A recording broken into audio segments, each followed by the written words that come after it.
Hey everybody, this is Devin, and welcome to Milestone 4. So in the first part of or Milestone 4.1, we are going to reconfigure vCenter to use Active Directory as a single sign-on. There's a few things we need to do before going into the vSphere configuration.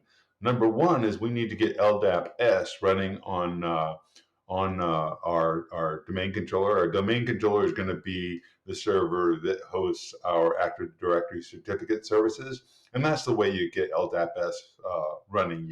You create a enterprise certificate authority, and so I'm gonna ask you to do that. I'm doing it over PowerShell, right? If you want, you can do this through the GUI, but just to let you know, I think that's sort of lame. So, the class is about automation. So make sure that you're researching how you might do this via PowerShell. How do you create the ADS certificate authority, right? And the management tools, and how do you go install a CA type of enterprise root. So see if you can do that with PowerShell, and I'll pick up after I'm done doing that myself, and we'll go ahead and reconfigure vCenter to not log into its local SSO provider, administrator at vSphere.local, but rather your username at your domain.local. All right, so I'm going to pause the video and I'll pick it up after I've done doing that install. Okay, so as you can see right now, if I run netstat and I filter on port 636, it's a TCP port, you can see that I have LDAP-S listening on all network interfaces.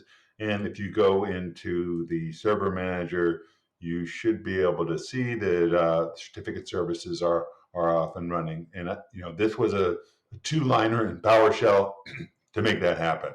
So get here, and then we'll go ahead and start the next part of the video.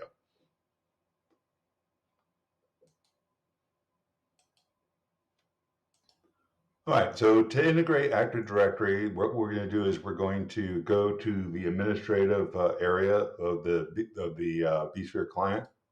So let's do that. We'll go down here to administration, and from there you're going to head down to SSO, single sign on, and off to configuration.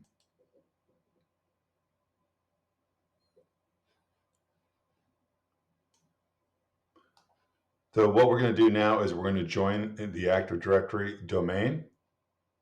So we'll go ahead and join AD, and we have to go ahead and specify our information. So I'm remind.me.local. You can go ahead and leave OU blank if you want to.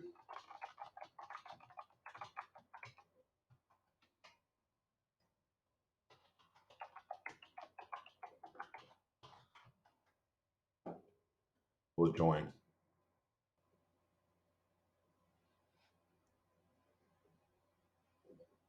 All right. So now we need to reboot our node, and I'm gonna let you figure that out. So you don't want to just power it off and power it on. You need to figure out how to reboot vCenter on your own, and I'll pick up when I've done that.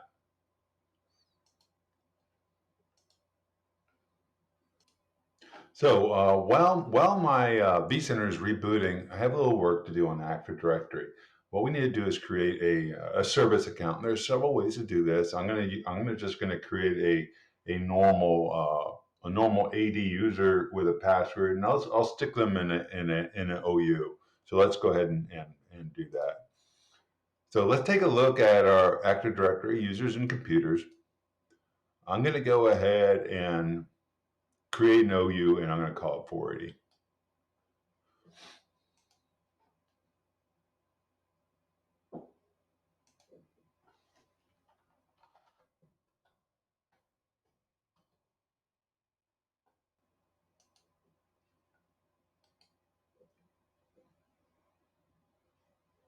So let's do it.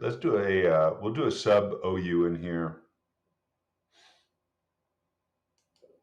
We'll call it accounts.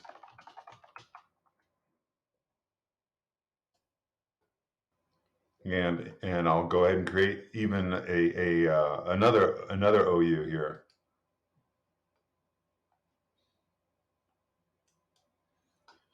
And we'll call this service account. And in here, we'll create a new user.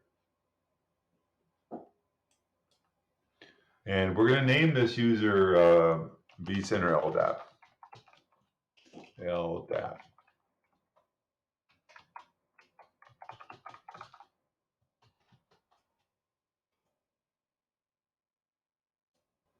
And give it a strong password.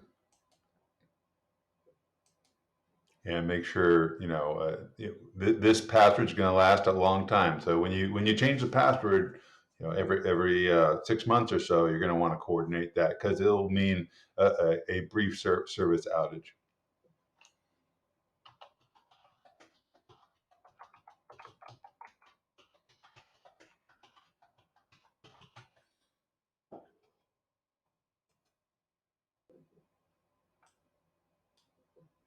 Okay, and I'm going to go ahead and give it a description. Why not?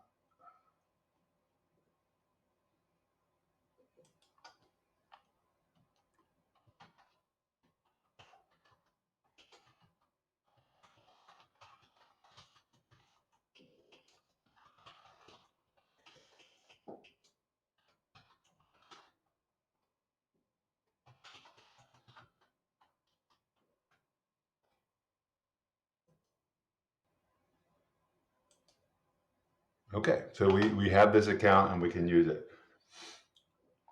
So the next thing we need to do is we need to grab the domain controller certificate. So the easiest way to do that I found is just using the OpenSSL client. So let's pop into here.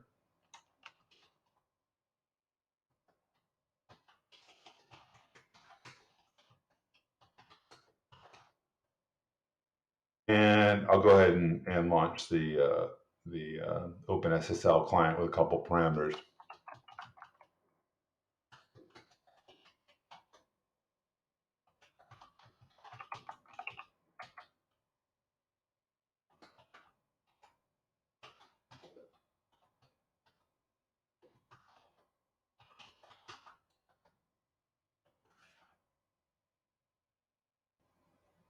Okay, now where are my certs? Let me try this again. And that required a reboot. So I rebooted DC1 and everything seemed to work after that. So let's go ahead and grab that CA certificate. So I'm using OpenSSL as client connecting to DC1 over port 636. I'm typing show search.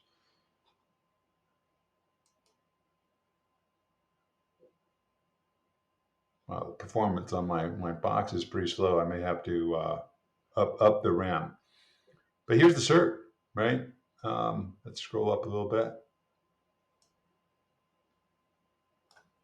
And so what you're going to want to do is you're going to want to copy the entire cert to a file called CA cert, locally on your management box.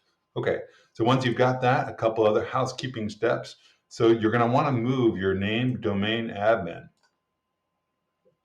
into a new OU structure. So I created an OU called 480, and within that OU, I have an accounts folder where I'm going to put basically all the users, right?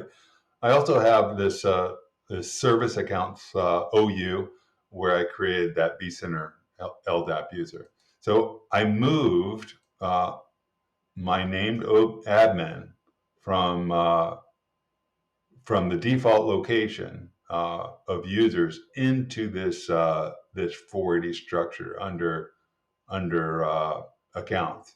Also, I created a group, and this group is called vCenter Admins, and the only member is Hermione, right? So depending on your use case, you may choose to segregate your domain admins from your vCenter admins just for reduction in the privileges required to execute certain commands. But I'll leave that up to you and your individual use cases. But for right now, I'm using Hermione as my vCenter admin as well as my domain admin. Okay, moving right along. So let's head back to vCenter, and we're gonna configure a secondary SSO provider.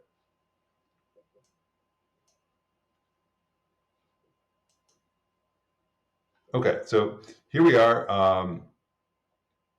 We already joined the AD, right? The next thing we're going to do is we're going to add a new identity provider.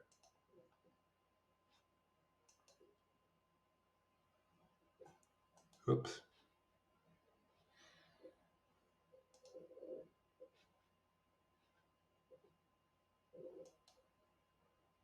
And the one we're going to use is Active Directory over LDAP. And let's fill this format. So this is the kind of data you're going to have in there. So that you want a name. So I'm just going to call this Hermione AD or something of that nature.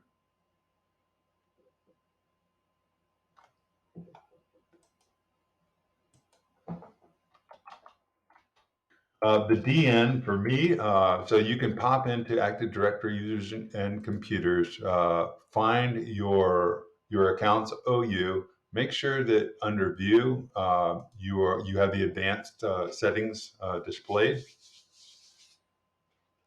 I'm gonna pause my video, log out, log in again because the performance is really bad.